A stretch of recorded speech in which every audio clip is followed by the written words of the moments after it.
I'm unstoppable. I'm unstoppable. I'm unstoppable. I'm unstoppable. I'm unstoppable.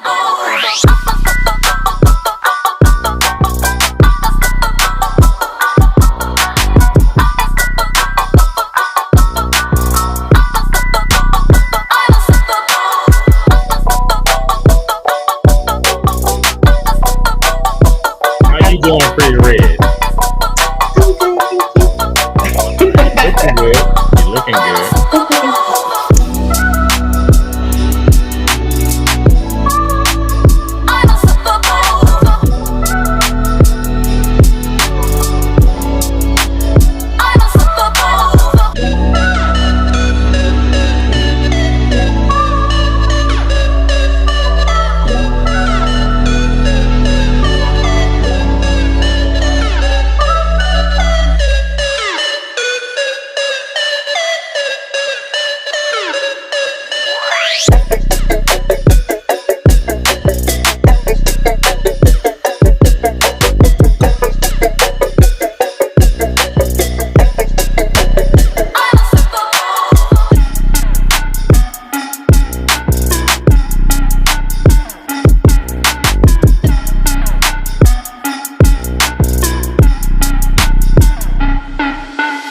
I'm unstoppable, yeah, unstoppable. I'm unstoppable, yeah, unstoppable. I'm unstoppable, yeah, unstoppable. I'm unstoppable, yeah, unstoppable.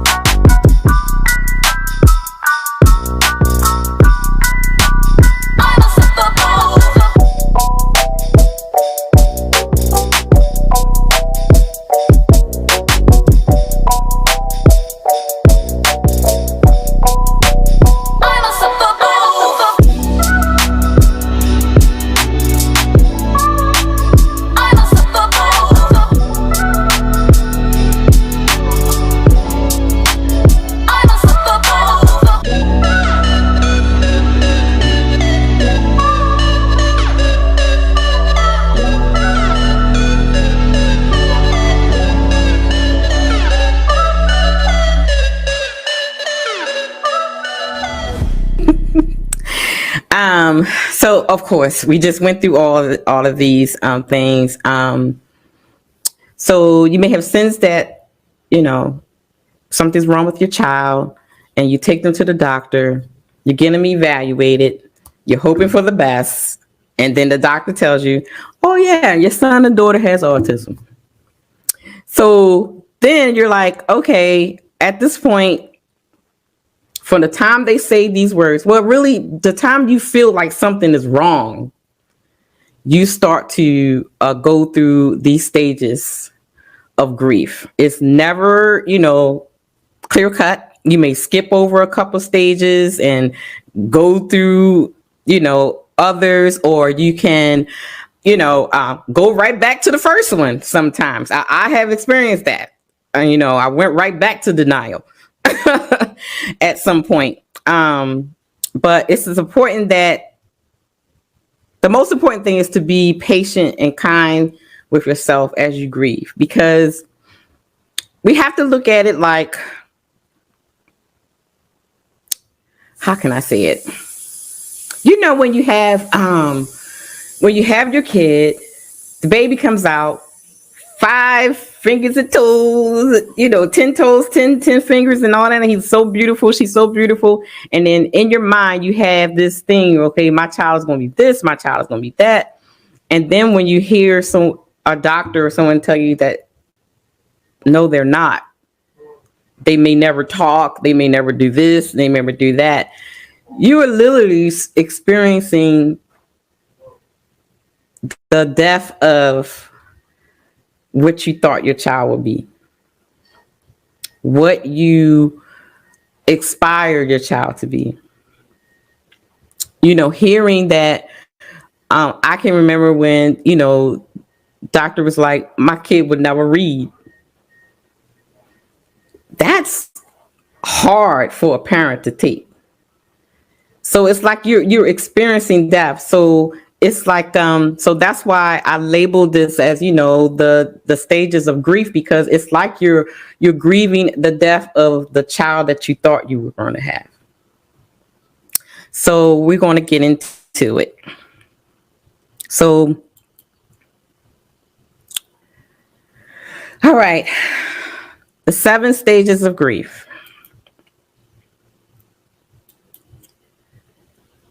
We have the first one, shock and disbelief,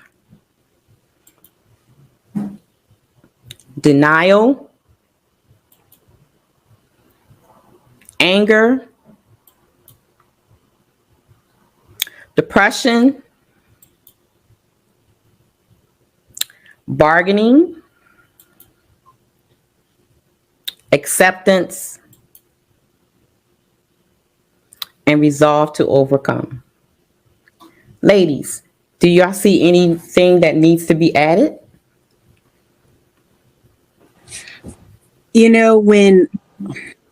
So my son wasn't diagnosed until he was 12 years old. Mm-hmm. And by the point that he had gotten diagnosed with autism, he'd already had a diagnosis of ADHD, severe ADHD. Mm-hmm. And when I went through all of, I have to say, I completely, totally skipped the first one, totally. And I went straight into the difficult. But I mean, in there, at some point, there is also a point of validation, because, we come to the point when we finally not accept it and overcome it, but we're validated that, how we move forward. And for me, that was a huge point when he got the diagnosis of autism, because we had been battling with so many things, and I had already gone through all of these other steps of griefs. Mm-hmm. So when we got to the autism, and I kept saying, there's something more here, there's something more here. Mm-hmm. I had the validation, and I was able to move further forward. Gotcha. Okay. I think I need to move us, because, wait a minute. There we go. We was covering up some stuff. Nikki, you have anything to add before we go to the first slide?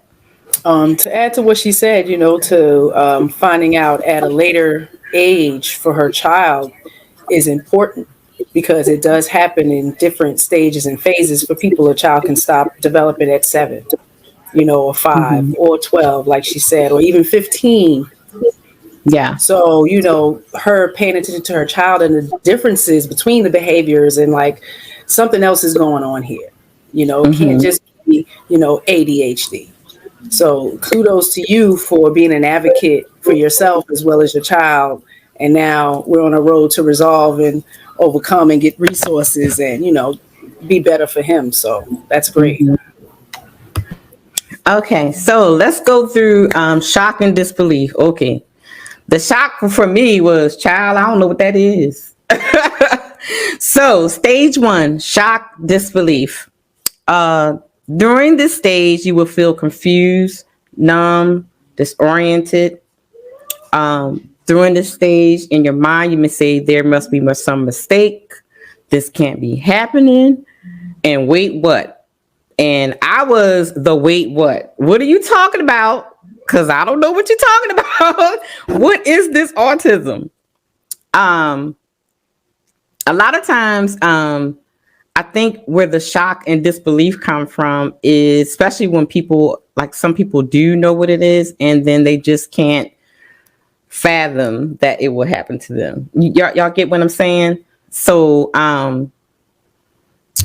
or they have such a small view or window of what that looks like. Mm-hmm, a lot mm-hmm. of our people are not fully integrated into the community.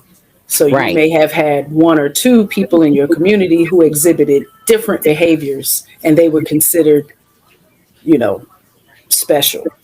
Right, right. Derogatory terms that they use and that they exactly. still use, and I have to correct people and young children. Mm-hmm. But yeah, so a lot of people don't, they lack that exposure. So when they see it, they don't know, or, they're afraid to ask any questions mm-hmm. about anything. So, yeah. In some cases, some people just have an out of body experience.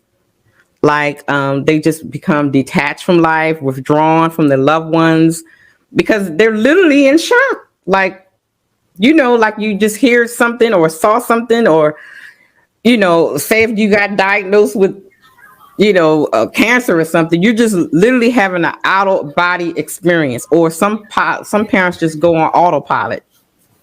How do you You know, explain something you don't know?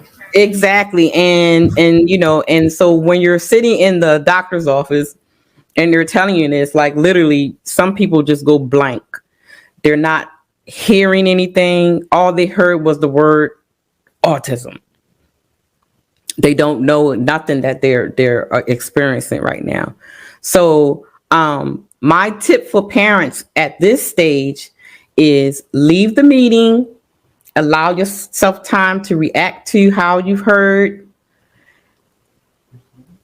Okay, good. Oh, okay. Thank you, Caleb.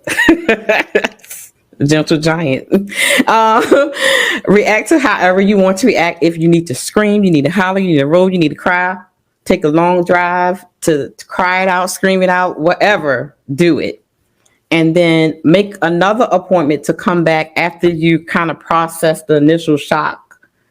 And make a list of things like questions that you may have, and then go and talk to the doctor then, because I think when the first time you hear it,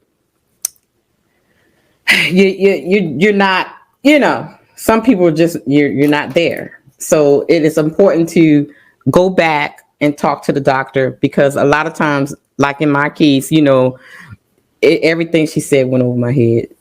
And child, that pamphlet, girl, I was like, okay. And also at this time, you being, you may become kind of standoffish to your family and friends as well. Because, you think, okay, they may not understand what I'm dealing with. So it is important to go ahead and take that time to yourself, and then go back after you can get over that first initial shock, so that you be able to hear and understand. You got anything on this, ladies? I was on point. Yeah, on point. Absolutely agree. Okay. I was trying to think of everything I could think of. Okay. Go ahead, Kurt. You want to say something, Sherry?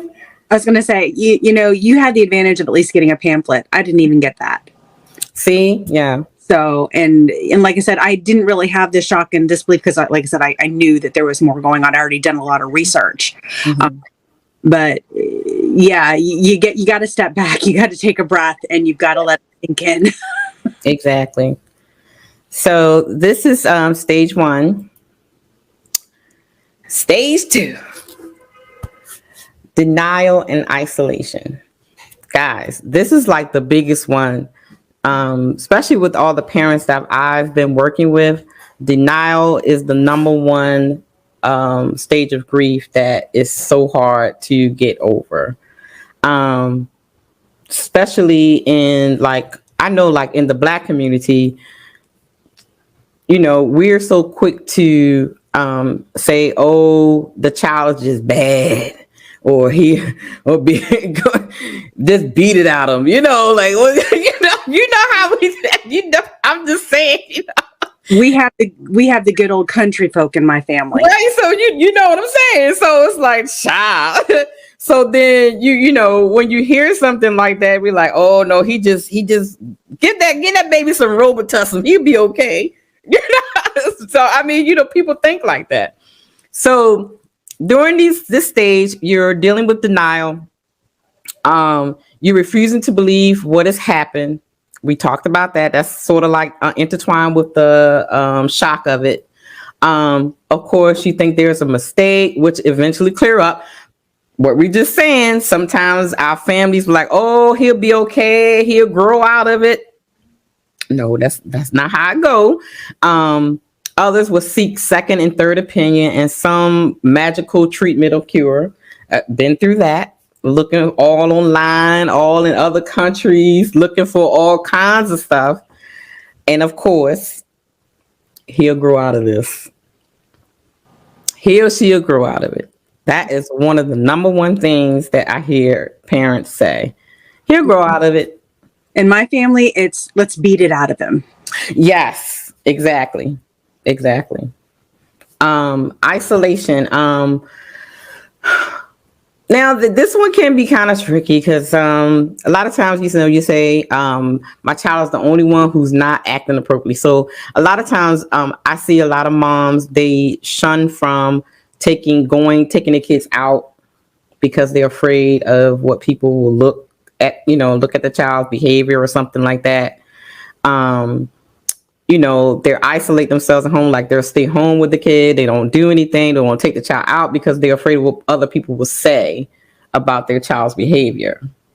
And some people, and that can cause another problem that we'll talk about, of course, depression, because you're not getting interaction and you are actually harming the child even more, not letting him get interaction with other people as well. Anything to say on this, ladies? Denial is a huge issue, not only for the parents finding out, but for the friends and family. I heard many people grow out, but I also heard that's a typical teenager. That's a typical preteen, which doesn't make it right. And then you have the side of the people who live in that box, who believe that it's really not a disease. It's really not a diagnosis of any sort. It's something that can be eaten out of their child. Haven't received enough discipline in their life. That's why the way they are. And denial, like his father still has that denial all of these years later. He will not. He has the firm mentality of, well, you're going to act up, I'm going to beat it out of you. He doesn't understand the meltdown. Right. And that's all part of the denial. So you have that on more than just the parental front. You have it across the board with everyone that you comes in contact with the children. Mm-hmm. Nikki? I want to speak on you with the parents feeling embarrassed when they're out in public, so that prevents them from coming out. And I've actually had encounters where, being in the grocery store, the child is acting up or whatever. I'm aware. I've worked in the field for many years, mostly with adults. So when I see children, I'm quite aware. The parent may not know, but I'm quite aware. So I'm always engaging, and always welcoming. It was one time at a register, I actually had to hug a mother because she felt so embarrassed that her child was acting out. But then when we started to interact, he calmed down. So she was just relieved because she's like, most people are not that, understanding, and I'm like, don't ever feel embarrassed because he feels that. You know what I mean? So Yeah. sometimes you might want to take the time to teach people, but it's hard when people are very ignorant. So I get it. Child, I had some stories, baby, about to get into fights and everything. But when I see it, I'm engaging. I try to engage to, try to bring the parents, scarce or the embarrassment, whatever because it builds up and you start to really see it. And it's like, what do I do? Like, I'm just ready to leave everything, so sometimes stepping in, helps that situation. And they see people do care. Yeah. So, that's important. Thank you. Thank you so much. There's been many a times when I've been in the store and been anxiety full tilt because he's having a meltdown and everyone's staring at me like, why don't you discipline him? Right. I'm like, why don't you do something? Like, Yeah, I am doing something. like you. Thank you. Yeah. And again, it's the lack of awareness, and it's something simple that can be taught in school very young. Yeah. So children are aware that other children are different, So I would always bring my children to work just so they grew up knowing that people are different. So and being accepting, I didn't want them to have those reactions to different people, being out in social and making them feel even worse. You understand what I'm saying? So yes. Yeah. We got to kind of lead our children a little bit, with understanding and, explain things to them instead of just brushing it off, and making it seem like it's nothing. Kindness is important. It is. My tip for parents during this time, during this stage would be use this time to just gather information and learn more. Like transfer that energy to, okay, I need to just get it together and do more research and really learn more about what autism is. To get through the isolation, depending on where you are, There Be are, patient with yourself too. yeah, most definitely. There are like groups. There are like online groups, and like some hospitals, children hospitals have groups as well. You know, reach out to other families that may understand. And see, that's the thing. When you feel alone in it, and you know, you think nobody else understands, so it's very important to reach out to someone that understands, that's there with you. And that's what my goal is, to be a person that understands. I'm there with you, you know, we're going through this together. So that's two of the tips that I would suggest for parents to do when they're going through this stage. Whoo, child, stage 3. Well, anger. Yes. What can we say about anger? I mean, you're going to be angry towards everything. Yourself, God, great grandmama, your ancestors, the what they call the Similac company. People who made you're gonna be mad at everybody, because you're gonna think that everybody, that somebody did or something caused this. So this is like one of the biggest things that a lot of us parents and family members go through. We go through that anger, we go through that resentment, you're frustrated. And like I said on one of the bullet points is parents become angry because of the lack of support. And that's one of the areas I was angry because I didn't have any support. I was living in another state, didn't have any family members there. They didn't understand what was going on. I really didn't know how to explain it to them, really, because I didn't know. You know what I'm saying? So I became very angry with God and everybody else, because I couldn't see my way out of it. So stage 3 is definitely one of the stages where a lot of parents linger. I'm finding out when I'm doing my counseling sessions, a lot of parents linger at anger for a long time. And then sometimes they'll get over it and then go right back to it. It's like you're a circle. Sherry shaking her head. Go ahead, Sherry.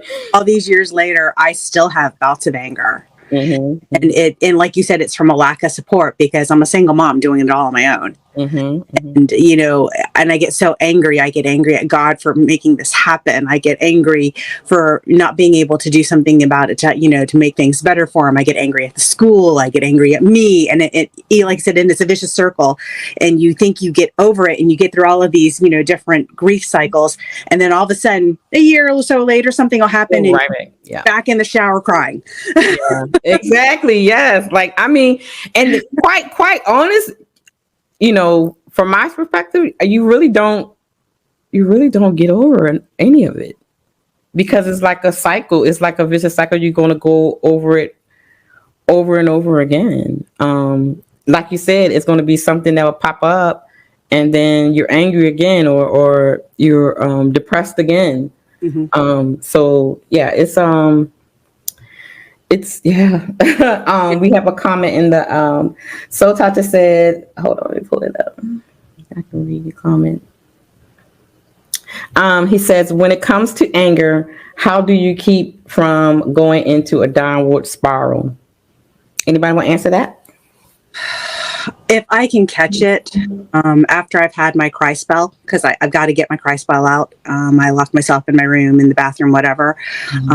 I've learned through helping my child that binaural beats are an amazing, amazing help aid.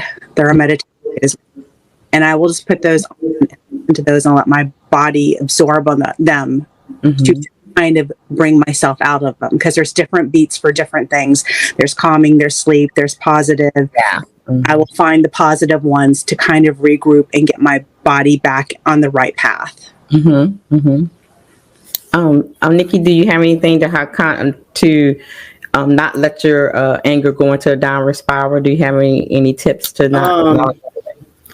I'm for positive affirmation, positive words, trying to give myself a pat on the back for what I did feel successful in versus, beating up myself for maybe not being successful in something that's happening at the time. You know what I mean? But like she said, getting that cry out, it's a relief. You know what I mean? It's such a relief to just get it out because you're so frustrated and overwhelmed that's what it does. It just makes you cry. Like, Yeah. Science. Tears, they build up. Sometimes your face is swollen, your eyes hurt, but you go through it and, got to think positive for the kids. The next day is coming and we're going to have to do it again. Have to do it again. Yeah. So, And like for me, it's like music and cry. Just, take a moment to cry it out, pray, scream, holler, play some music and go to sleep and do it all over the next day. That's all you can do because it's not about me. It's about him. So you have to make sure you just try to, I won't say like, get rid of all the negative things, because you're not going to do it, but try to balance it, make sure that positive things, positive feelings and positive energy is more than the negative. Are we just moving right along? All right, stage 4. Depression. This is the one I struggle with. I struggled with this one when Mr. Caleb was diagnosed with it. So, of course, you start to beat yourself up.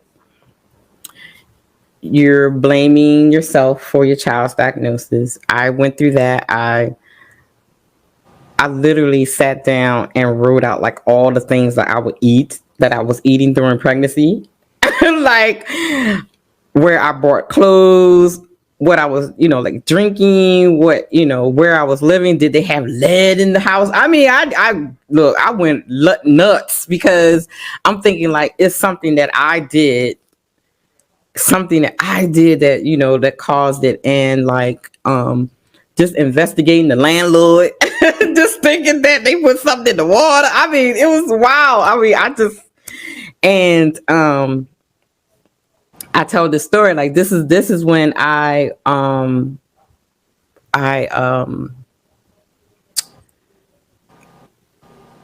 went. Let me see. I think I was like a 8, size 8, and I literally went up to a size 22 because I was depressed, and so I was like eating, and yeah, it was wild. So and it happens so quickly. Yes, it does. And just not wanting to socialize, cutting everybody off, feeling worthless, feeling like I was the worst mom in the world. When I'm talking to parents, I try to be as transparent as possible. Like I was so depressed that I wanted to commit suicide. That's how bad it was, because I felt like I did something wrong to Mr. Caleb. It was all my fault. So that was a really, really hard time. So for a year, I went through like severe depression. And again, didn't have any support. So that caused me to have a rough time getting, out of this stage. One of the points I have here, you feel confused, you're powerless, you're stressed out, you're sad, you're feeling guilty. And then another part, I was very irritated with everything. Like, child, leave me alone. Like, I didn't want to be bothered with nobody. And like, you talk about I don't do humans now, baby. I didn't do no humans then, girl. I really didn't do humans then. So this is a real serious part of the stages, because like I said, I had suicidal thoughts. So it is very important, again, like we just said, having that support system. If you don't have family members, here's a tip that I have on here is, call a friend, do something that you enjoy, contact a counselor, or, ask a doctor to, recommend a therapist. And in my case, that's what I had to do. Some people literally have to go on to, depression medication as well.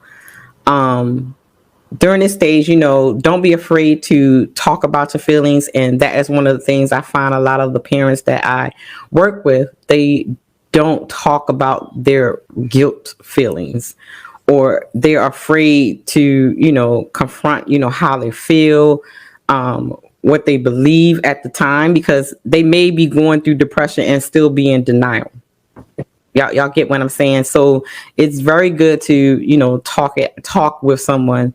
And if you're unable to talk to anyone, we're going to talk about this later about journaling, using a journal to journal, and put down your feelings, because it is a way of you, getting some of those feelings out. You ladies have anything to say with it? Depression is one of those things that's also the cycle that just keeps going and going. And, I'm blessed. I have massive sets of depression. Sets of depressions that last for like a week is fairly minor in the grand scheme of things. But I know during that time, all I want to do is sleep. I'm really irritable. I can't adult. I mean, there is no not being able to. I can't adult. Yeah. And Monkey is high functioning. I'm blessed. He's high functioning, and he's learned to recognize those.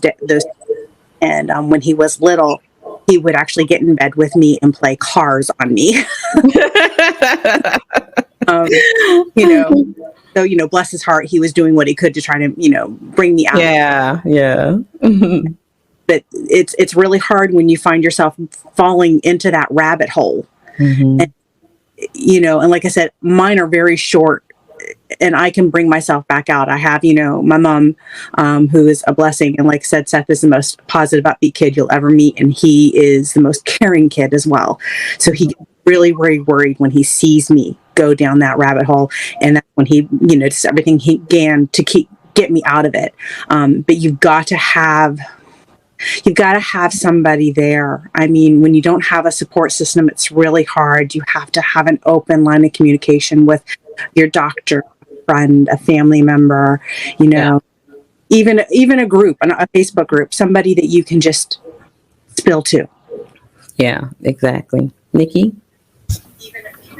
I agree. The support system is very important. But like you said, going through the anger before the depression, kind of isolate yourself. So now, we need people. But the resources that are out there now, getting other parents together, to have group community type situations, to where we can relieve each other. If that comfortability is there and that trust is there. Yeah, respite care amongst each other. I mean, they have it through the organizations, but parents alone can come together and create that, without the state getting involved. Exactly. Yeah.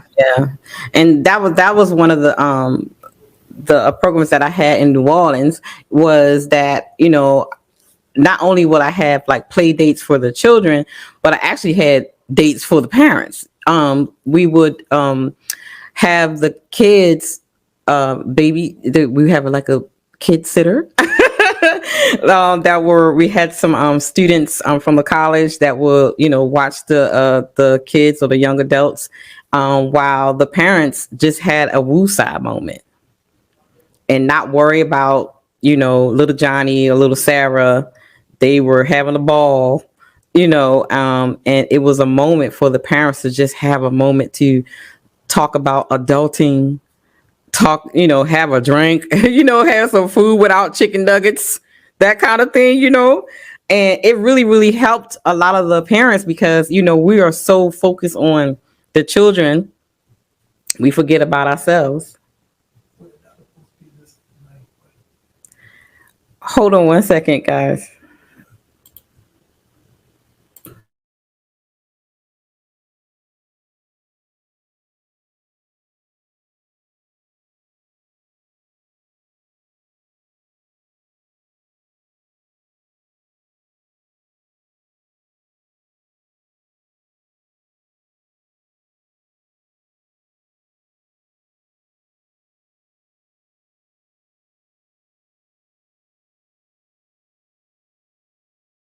I'm sorry, y'all. OG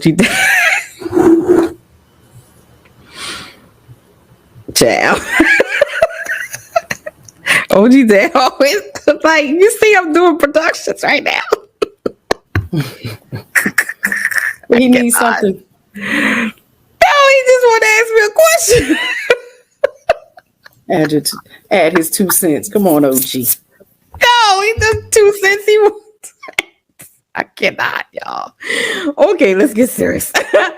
Okay, yeah. So it is very important that you reach out and find some type of support system during this time. Definitely. Okay. Stage 5, bargaining. So now this stage was kind of interesting to me because I did not think of it that way. But then when I really, really delved into it, yeah, we do this. So the bargaining stage is like the last ditch attempt to come to terms with the diagnosis.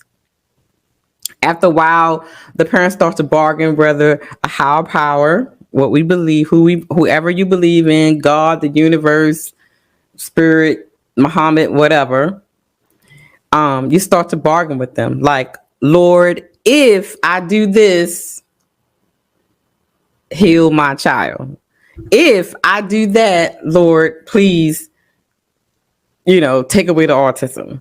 So it's interesting that I at first I didn't think this was one of the like stages I was going to lump this together, but actually this is really all by itself. You do go through a stage where you just find bargaining chips, with whomever, whatever you believe, for that healing. Like I have on the slides, like, let's make a deal. Okay, Lord, I will stop smoking if you heal my child. Okay, I will do this. I will do this. I'll start going to church more or whatever if you heal my child. So the stage 5 is one of the, I think that we start to do this when we really start to understand and really get into like, okay, I know what it is. I believe what it is. I believe that my child has autism.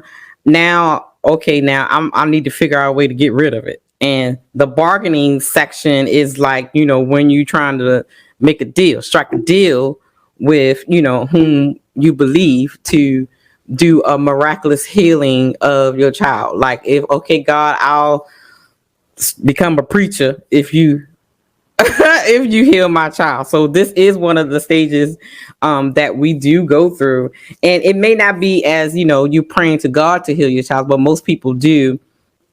But even like bargaining with doctors, like, do you have any special treatment, or calling people that are not like medically trained, or going to the voodoo doctor or something. I mean, people do all kinds of things when they're going through this stage.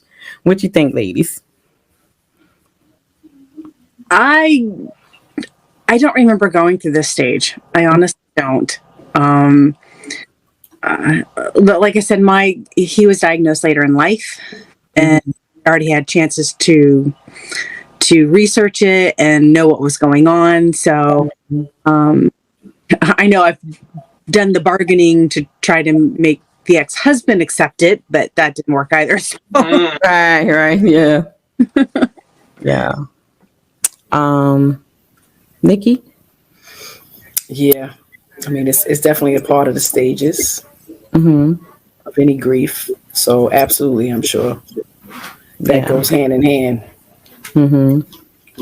Even with just our regular kids, anytime something's going on, we definitely in a bargain stage for making it right. Right. Yes. Yeah. And I especially I find I know Bolo is in the chat. Hey Bolo, and let me see. Bolo, Lance, Simon, who else is in here? Soul Tacha, it's Michelle. I had someone else in here. Hi guys, thank you guys for tuning in. Especially those of us that's in the church real heavy. And Bolo can contest to this a little bit, it's pray it away. you know, take them to the altar and drown them in oil or holy water or something, and pray it away. So that's one of the, and I can only speak for my community, is that is very, very big, especially growing up in the apostolic Pentecostal church. You got prayed everything away, and that goes into the on the another one of the stages where we talked about earlier, the denial, the disbelief, the blaming. Well, what you do? What sin did you commit for your child to be this way? So you start to bargain, like, okay, God, Lord, forgive me for whatever I done. Can you please heal my child now? I'm gonna try not to cry. When I found out Mr. Caleb had autism, I told you I went through depression, and man, this was like the part where you really, really go deep and pull out that connection, that spiritual connection, whomever you believe. And Mr. Caleb stopped talking. And after the doctor told me he would never read, he would never, learn like the other kids and all that, blah, blah, blah. I went through the whole blame thing, and I blamed myself for it. I blamed, I did something wrong. And, so one Sunday morning, I went to church, and Mr. Kid was still a little baby. He was like 2. So he was in my arms, and I was in church, and I was just crying my eyes out.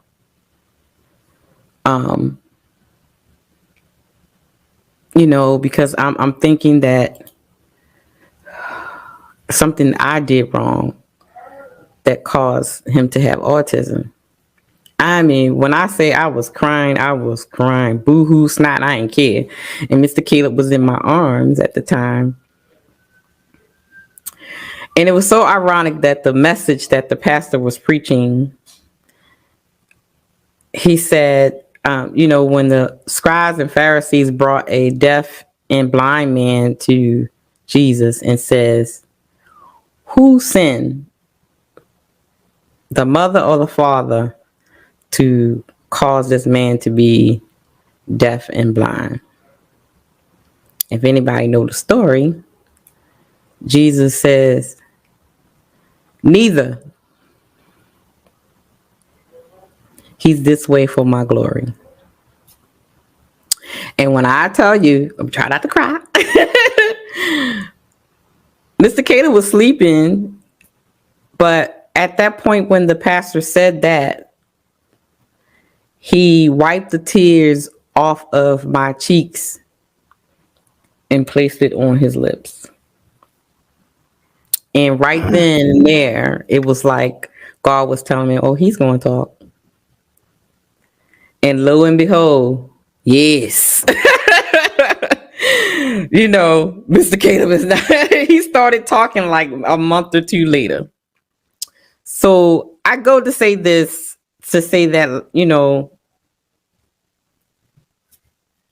I know a lot of times people don't, put, faith in God or whatever, but it's so important that you have something to hold on to.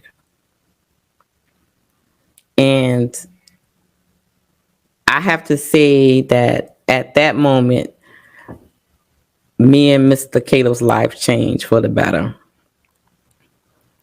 Because then I became a mama bear. It was no more crying. Literally that one day, that Sunday morning, after that message, and after Mr. Caleb wiped my tears and put it on his mouth, I had no more depression. I just went in for him. So I can understand this stage a little bit because I, went through that. God, where are you, God? Where are you? Didn't I do this for you? I'm a preacher's kid. What?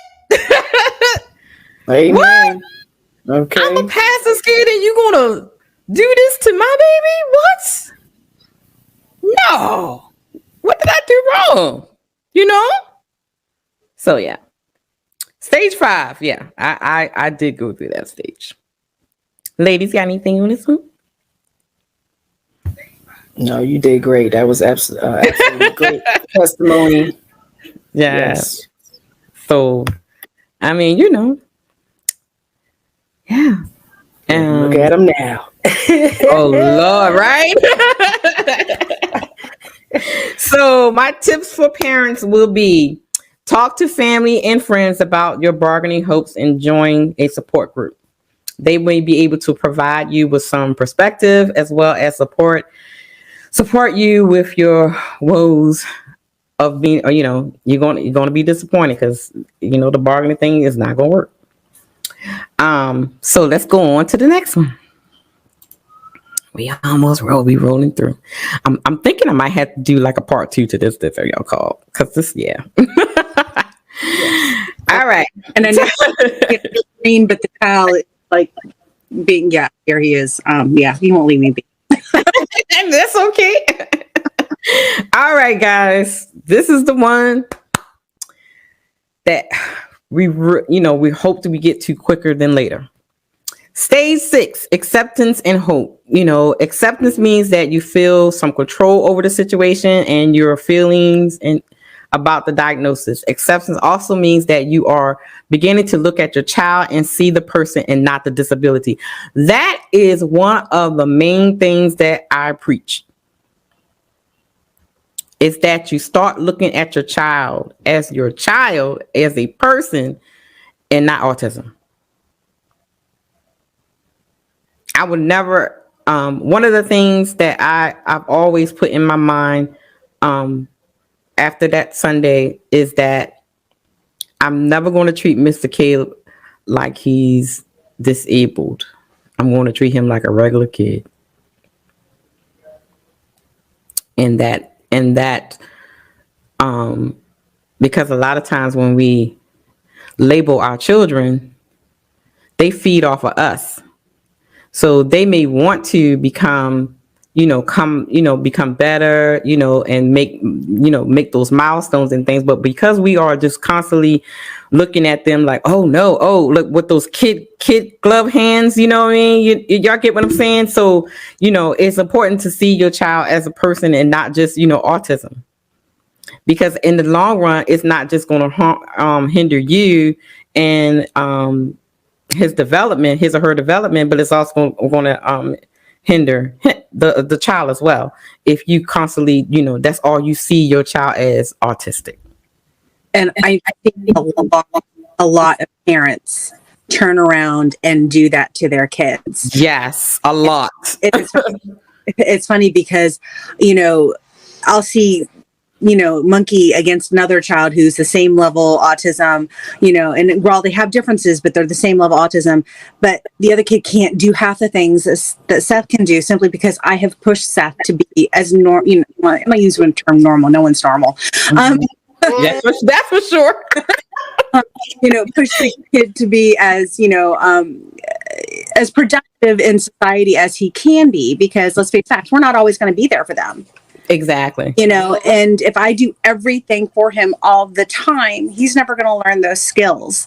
Mm-hmm. And it, hurts me, the other autistic parents, kid handling their children like that and not allowing them to experience life and learn and grow.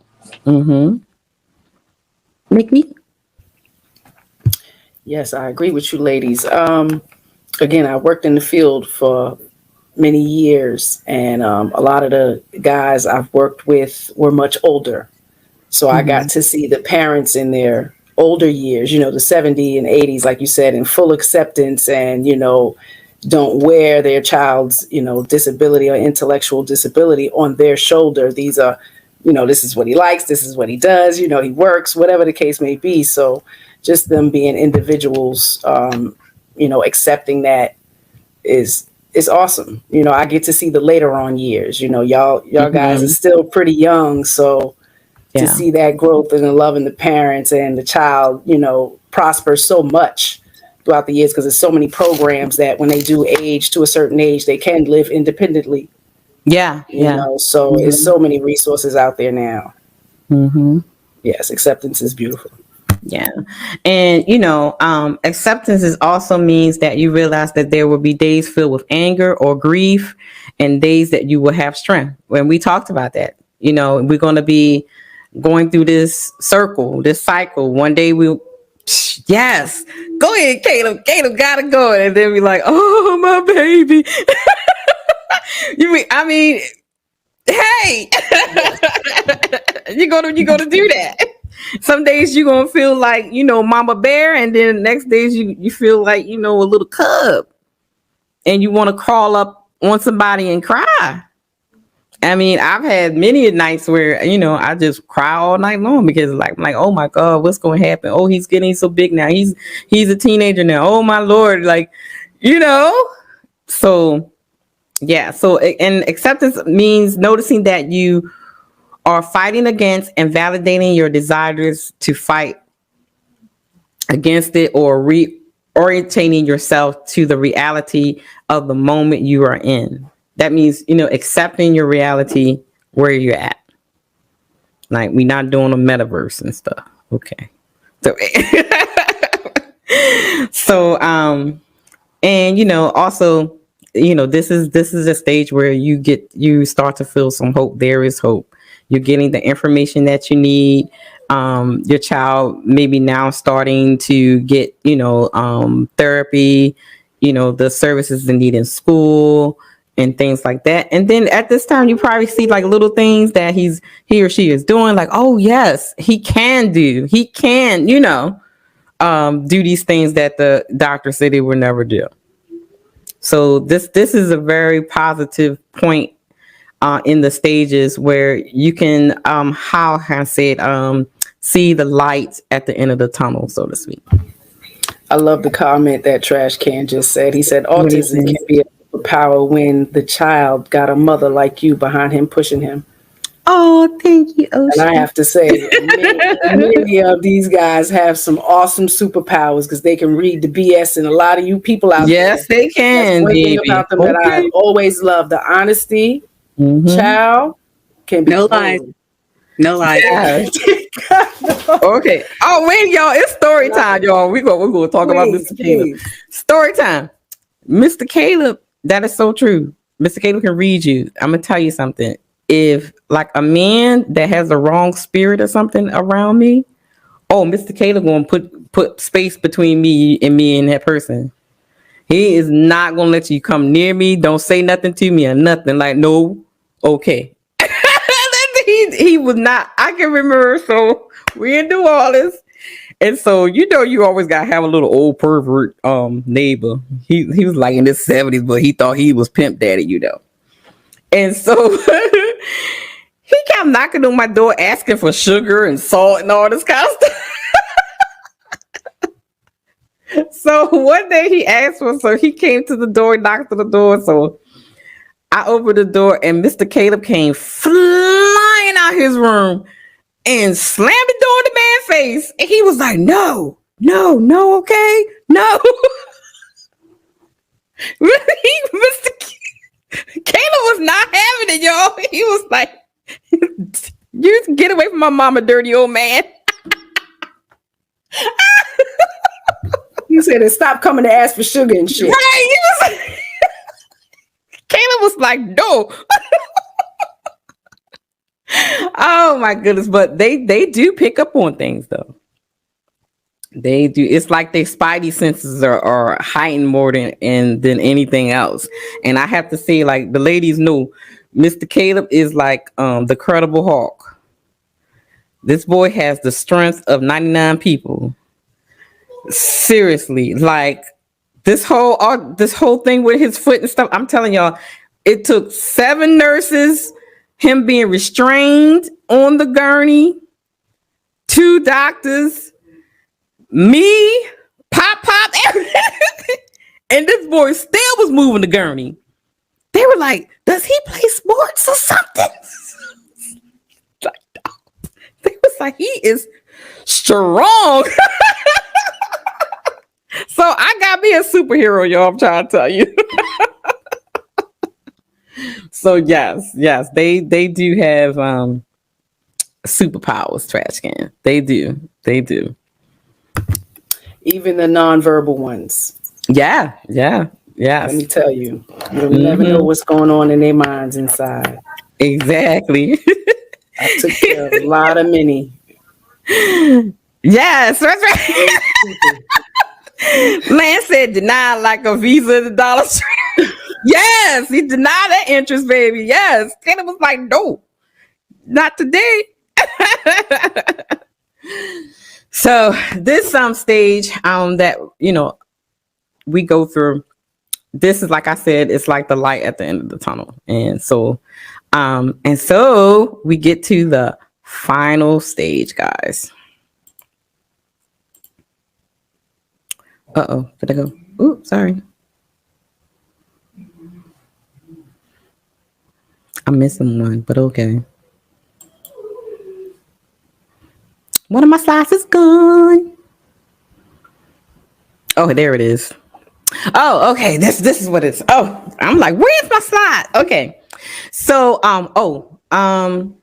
for anybody that's in the chat, I'm gonna put so I created a pamphlet of this presentation as well as some work book questions for you. So this is sort of like some of the questions that I have in the workbook, so that you can kind of work through it yourself, especially the ones that have newly diagnosed children.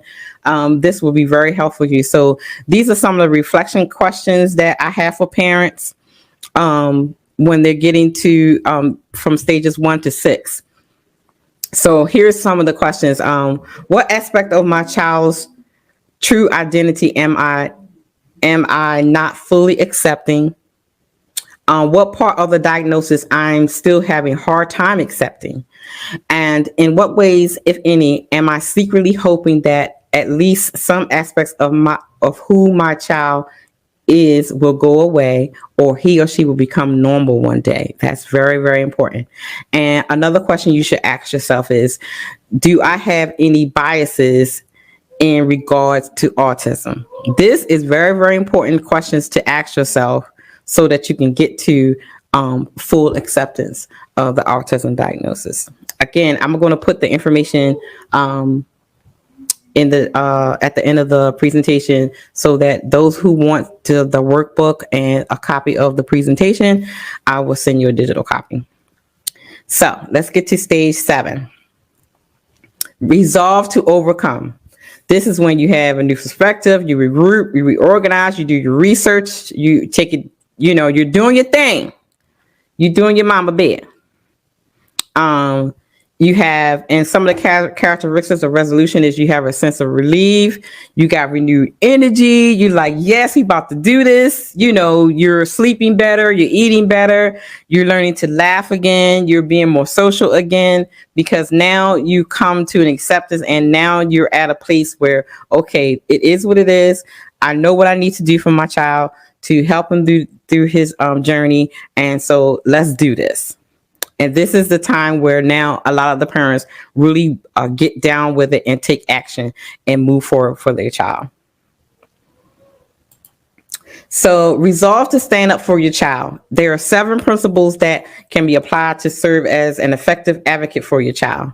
1, take responsibility. Learn about autism. Learn. Please, parents, read. You have to become an expert at it. So if somebody asks you anything, you should be able to go with it. Ask questions. Critical thinking. Be discerning. Next principle is speak with authority. So when you go to doctors and therapists and social services, social security, wherever, don't be timid. You have to speak with authority. You have to know, I mean business for my child, because let me tell y'all something. especially in the Black community, they not gonna help you. Just like when we go to a regular doctor for ourselves, you have to speak up for yourself. So at this point, you really, really have to speak up for your child. Not just doctors, IEP meetings for Yes, the schools, because they definitely will try to railroad you. IEP meetings. I'm a scary bear because I got walked on so many times. So I now know, I've been seeing it. Yes. to go in and do your research and tell them this is a legal binding document. You're putting it in here. Exactly. You have to be strong and not let them walk on you. And I mean, I learned that the hard way. Yeah. And they would do it, especially if they think you don't know nothing. If you go in there and they think you don't know, they will try to give you any kind of bullcrap. They'll tell you anything. And you have to speak with authority. You have to speak up for your child. You are your child's voice. And a lot of parents fail to do that a lot of times. Why? Because they didn't take the time to learn and educate themselves. Know your rights. Learn about the diagnosis. Learn all the services that your child's supposed to have and can have. Alternative services as well. So it is important to make sure you speak up for your child. You are your child's voice. Point blank, period. No ifs, ands, buts around it. Not that, go ahead. no one else is going to know your kid as well as you do. Exactly. You are the best advocate for your. Exactly. And I want to point out, in a lot of these facilities, workers get comfortable. Yes. There's a lot of favoritism when you come to managers and higher ups, and they're allowed to get away with things. So always be an advocate and, teach your children the names, so they are aware that these people are responsible for you and they have a duty and they need to follow that. Because that's where I'm at with it. I'll call somebody out real quick because, if you don't care for these people genuinely, then you need to not work here. Exactly. Yeah. So, one of my favorite things, I got document. Baby. Okay. Look now. Sherry like, yep. Girl, Baby, you gotta document be prepared. Look, I had a whole big, my body was like that big. Okay. for every single year. Yes, document. Even if you think it's the tiniest, minute little thing. Keep it, baby. Yes. Yes. Document. Like even my career, whatever. I document. I don't get rid of nothing. It could be the slightest email because I don't trust nobody. I keep it. So everything. It could be the small, like Sherry said, the smallest thing. A phone call. A voicemail. Keep it. A text message. Screenshot it. Save it. Save everything. So you can be prepared, document everything, and be organized with it. Don't be fumbling all the way. So get you a little system now to keep all this stuff together. I'm coming out with a little, a notebook where you can keep all the things in an organized way. So stay tuned for that. For parents, keep things organized. So you can jot down every doctor's appointment, every therapy session, when it's supposed to be, who you spoke to, and all that jazz will be in this notebook. It'll help you keep organized. So we'll talk about that later. Yes. That's one of the things I'm working on. Collaborate. Be a team. Like when Mr. Caleb first started when I was in North Carolina, his preschool teacher was my teammate. She was my teammate. She got me through it. So if I had questions about anything, and there were a couple of times where she went to the doctors with me. So if you I had to build a support system for me. So you may not have it right away. So, that was the time when I was trying to do humans, y'all. Shout out to the teacher, Caleb's teacher. Shout out to you, lady. MJ, Miss MJL Yeah, cheers. shout out to Yes, you. she is like the best teacher ever. She still keeps in contact with Mr. Caleb. She can't believe how big he's gotten. On Saturday, you guys will see a few pictures and clips of them two together for the next presentation. But yeah, she was my support system, and then, she connected me with another parent. So we were able to play off each other. You know what I mean? Go ahead, Sherry. You need to collaborate with other parents. Definitely. I mean, you and I, that's how we kind of met, is, in a group and yeah. Yeah. Mm-hmm. And I have since built a group of women who are autism moms, and we all collaborate. You gotta have, it's a support system, when you collaborate with another parent, and especially if they're on the same level of autism, similar level, she can say, oh my gosh, my child is just doing this, this, this, how did you deal with it? How do you get through this? Right. And so like you're building a community, really. You're building your own little community. And the most important thing is when you build a community with people that understand what you're dealing with. And Ms. Todd, this is why I wear the stuff that I wear, just to bring awareness. So when I'm out in public, people see, they may think my child, is on the spectrum, but she's not. But when like you said, when I see other families out in the community and they're tensed up because their child may be having an experience out in the store. I got on one of my shirts, so it's like, I understand. Let me help you. I understand. Absolutely. Absolutely. Yeah. And it kind of changes the child's dynamic because they're like, who is this person? So it kind of snaps them out of it. Like, okay, maybe I need to act right. Now they're looking for protection. Right, now exactly. They're looking for protection. That's what I do notice. Now, I'm feeling fuzzy. No more.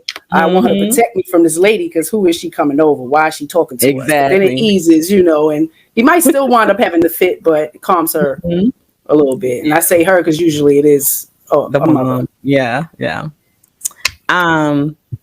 So this part is another set of reflection questions. Again, I'll put the email address in there so that anybody that wants the workbook, I'll send it to you. So along with this presentation, these are some of the reflection questions that you might want to ask yourself, and kind of take it down and try to really dig deep and answer the questions honestly so that you be able to move forward and towards, going through this journey with your child. Let me just read one or two questions. It says, how are you being gentle with yourself? Where are you in the process?